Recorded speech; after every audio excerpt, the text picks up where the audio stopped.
Sendai is an untapped market. There's so much that we can do with Sendai. And there's so many foreigners coming to Sendai. With our vision, with our perspective, we can transform Sendai.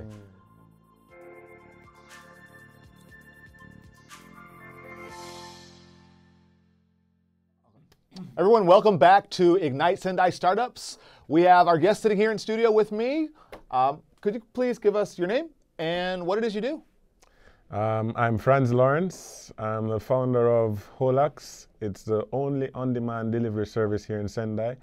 And we do food delivery as well as grocery deliveries and some other special requests. Okay, only on-demand food delivery.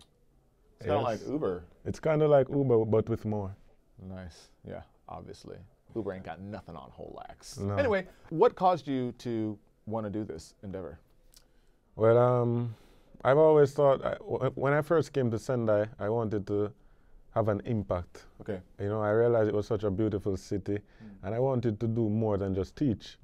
So after teaching, I decided I wanted to start a business, and there are three things I was looking for when coming up with an idea. Okay. One was simplicity. I wanted a business that was simple, a service that was simple.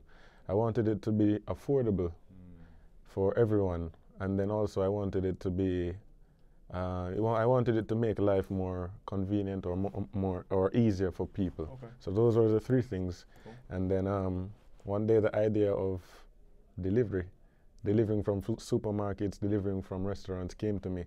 And at that time I didn't know about Uber Eats in America or Europe or any of the other big companies in the Western world.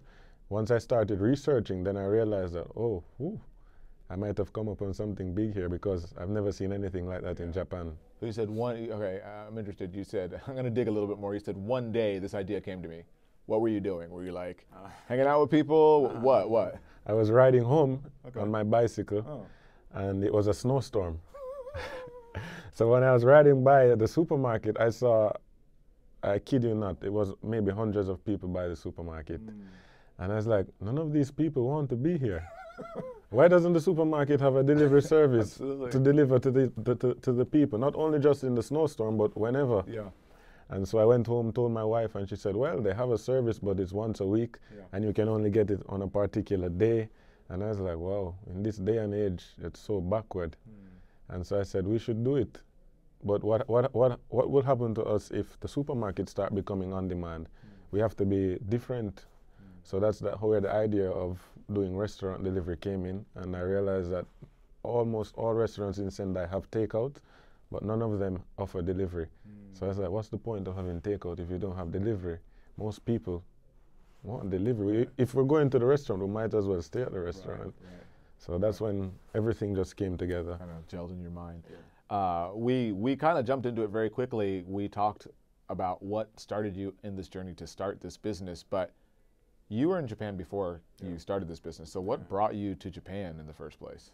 When I finished university, I wanted to travel a little bit. Okay.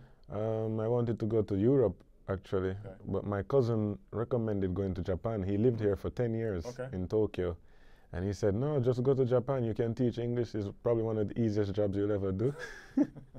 And you'll get paid, and you'll have so much free time. You can travel. And so I said, all right, I was never interested in Japan, honestly. Okay. I didn't know much about them, about the country, and but that recommendation did it. And so why Sendai? The company that I applied to, they just sent me to Sendai. I didn't have any option, but it was a good option. That's a good thing. So, starting a business as an entrepreneur, as a foreign entrepreneur in Japan, what sorts of challenges have you experienced along the way? What sorts of good experiences have you had in your journey? I'd say the language barrier.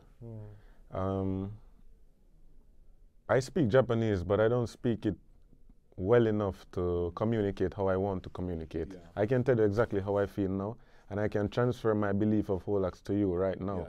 I can't do that in Japanese. So that was a big challenge for me, and I had to find ways around it. I mean, I believe in my service. My wife believed in it, but she's shy. She's Japanese. So she didn't push it as much as I'd have wanted her to. And so I guess that was the biggest challenge, just because food delivery, on-demand food delivery in Sendai is unheard of. Yeah. And so when you tell people what you're doing, they're like, huh?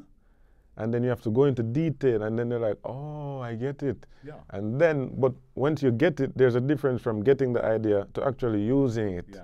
And that was once they get it, you have to give them time. Yeah. Then you give them some time, and eventually they might use it. So have you found that that idea has caught on now? Yeah. I mean, I was teaching for months. I was just going out teaching, spending time teaching everybody about the service. Yeah. And then it started paying off, you know. We started getting different media outlets being interested just through word of mouth. And that's how we got started, really. So obviously you presented at the end of yesterday, and you've also attended the conference all today. What have been your impressions of this Ignite Sendai conference? Well, it's something very deep. And why I say that is Sendai is an untapped market. There's so much that we can do with Sendai. I agree. And there's so many foreigners coming to Sendai, and they're doing so many different things that with our vision, with our perspective, we can transform Sendai. And people tend to see Sendai as a small city, you know, outside of Tokyo, and it's not big enough. And I disagree with those people wholeheartedly. The people here in Sendai are so honest, so kind, and trust me, they will put their all into anything. And that's why I really was honored to be a part of this event. Thank you. I want to hang on to one word you said. You said you want to see the foreign community transform Sendai. Transform Sendai to what? To be one of the biggest cities in Japan. It has that potential. We have the beach that's 30 minutes away. You have the mountains where you can go skiing during the winter. You have a city. It's not a big city like Tokyo, but we have a downtown where we have skyscrapers. I mean, and for example, I'm in the restaurant business. There are so many good restaurants in Sendai that nobody knows about. Absolutely. So many local businesses. So just getting people here to Sendai and just transforming how people from Sendai think. They don't like to jump out. They don't like to be the first. They like to wait until Tokyo or Osaka is doing something. And that bothers me a lot. We don't have to wait on Tokyo or Osaka. Be the first to do something. And then let those big cities follow us. And that's what I want to do. That's one of my driving things here in Sendai. So as an innovator, as an entrepreneur, you kind of jump out there, and hopefully you're wanting that attitude of going forward and being proactive and doing something to kind of spread to Japan. Sendai. Okay. And it doesn't have to be Tokyo. It doesn't have to be Osaka. It doesn't have to be Fukuoka. People are people anywhere. Right. So why are we waiting on them? Yeah. Let's come together and let's transform Sendai. Let's transform Tohoku. Cool. If you were to sum up entrepreneurship in one word, one word, what comes to mind? I say to you, entrepreneur. What immediately comes to mind? Learning. Okay. Why? Explain that. As an entrepreneur, there's so many different things you have to learn. You have to know what your industry is. You have to know your target market. You have to know the different shareholders. You have to learn how to market. You have to learn how to manage people. You have to learn human nature. You have to learn the psychology of people. There's so many things you have to learn, and it's a never-ending process. If you think that you're a successful entrepreneur and you don't need to learn, you'll never. I don't believe that you'll succeed. So it's just learning, constantly learning, and putting yourself in a position that people can talk to you, people can criticize you, and that's how you become better. Awesome. So what was the nature of your presentation? You were invited to speak yesterday. Yes. What did you share with? I just gave a brief history of my time here in Japan and how I came to the decision to start Holax. I gave them some details about what Holax does, some of the restaurants that we partner with, and then I ended it off with a monthly event that I keep. It's called Transforming Tohoku Together. I've heard of that. So, and that idea came about because of starting Holax. I started, you know, when you start doing something good, you start just by chance, the people that you meet, it's like the stars align. Yeah. And you start meeting so many interesting people. And I'm like, I'm meeting so many interesting people, but I know other people don't know what's going on in Sendai. Yeah. So I wanted to bring these people together and allow them to share their story, meet other people, as well as inspire those who feel that they're not doing much in Sendai, but they want to do more. So at Transforming Tohoku, we say, our slogan is meet, share, and inspire. And if you can do those three things, then we'll transform Tohoku together. Cool, cool. I've seen it. I've seen Transforming Tohoku on Facebook, but if anybody wanted to learn more about the Transforming Tohoku get-togethers, is that the main avenue, Facebook? Yeah, right now it's just Facebook. Okay. And word of mouth.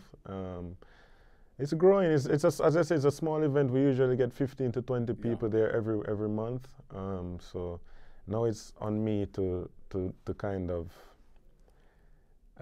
grow it some more and spice up things so that it stays interesting and it stays relevant. So. And if anybody wanted to know more about Holax and yourself personally, where could they go to get more information? Well, if you want to learn more about Holax, you can go to our website. Okay. It's called CALL-Holax, HOLAX.com. Okay. Or you can visit Instagram, it's Holax Sendai, and Facebook, I think it's Holax Sendai as well. And if you want to find out more about me, you have to meet me in the streets. Good deal. I'm not really on the social media or internet. Yeah. Good. Awesome. Well, thank you for spending time with us and sitting down and talking with us in the studio. It was a pleasure. Thanks for having me. Awesome. Thank you.